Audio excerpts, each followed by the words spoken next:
The fighting continued in Kyiv and across Ukraine on Saturday into Sunday, with the Russian assault appearing to be stymied by the stiffer-than-expected resistance, according to a United States defense official. The United States and European nations announced several measures to support Ukraine as they fight to defend their nation. Russian troops have entered Kharkiv in Ukraine's northeast, and also started moving in towards the Ukrainian capital from all sides. Russian troops' aggression moved to the streets of multiple Ukrainian cities as two large explosions were heard south of Kyiv in Vasikov early on Sunday. A defiant Ukrainian President Volodymyr Zelensky told citizens to defend the nation as he himself refused to leave Kyiv. Russia unleashed a wave of attacks on Ukraine targeting airfields and fuel facilities in what appeared to be the next phase of an invasion that has been slowed by fierce resistance. The US and EU responded with weapons and ammunition for the outnumbered Ukrainians and powerful sanctions intended to further isolate Moscow. Huge explosions lit up the sky early Sunday south of the capital, Kyiv.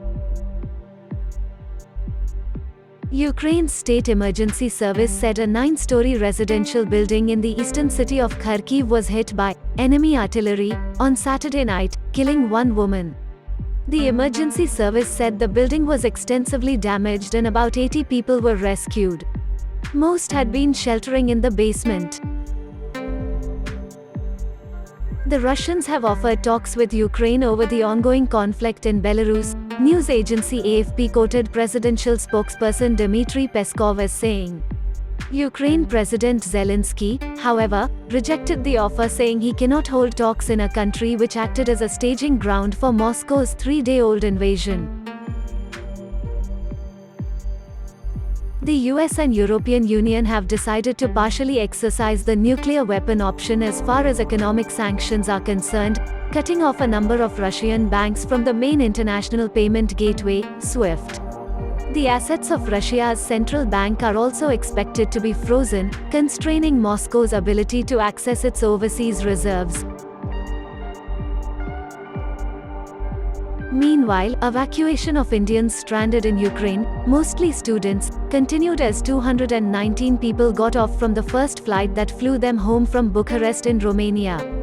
Union Minister Piyush Goyal, who was at the Mumbai airport to receive those evacuated, said, "We are happy that 219 of our citizens, who are mostly students, the majority of them girls, have come back safely."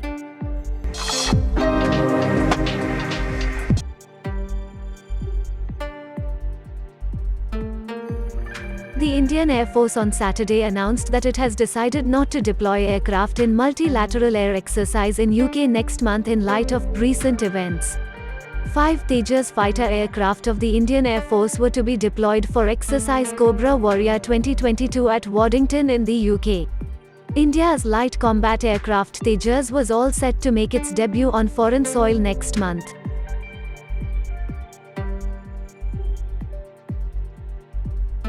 Five Tejas aircraft was to participate in the exercise with C-17 heavy lifters providing transport support.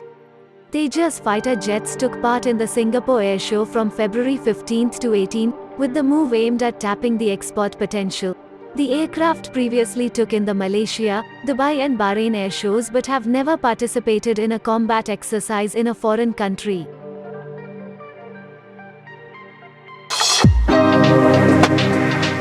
American defense major Lockheed Martin will be showcasing its diverse portfolio of defense capabilities and solutions at the 12th biennial edition of India's Def Expo 2022, starting from the 10th of March at Gandhinagar, Gujarat. The company's exhibit this year includes a broad span of advanced technologies from aeronautics, rotary and mission systems. In a relentless pursuit to pitch its F-21 fighter aircraft to the Indian Air Force, the company will be showcasing its product and will also occupy a prominent place at Lockheed Martin's exhibition booth. According to the statement, the aircraft is leveraging both 4th and 5th generation technologies to offer the best solution to meet or exceed the IAF's capability needs. The Indian Navy's recent acquisition, MH-60R, Romeo, multi-mission helicopter is another highlight for Lockheed Martin at the show. The MH-60R is the world's most advanced maritime helicopter and brings vital anti-submarine and anti-surface warfare capabilities to the Indo-Pacific region. The MH-60R is the latest thread in the stories of Lockheed Martin and US-India partnerships.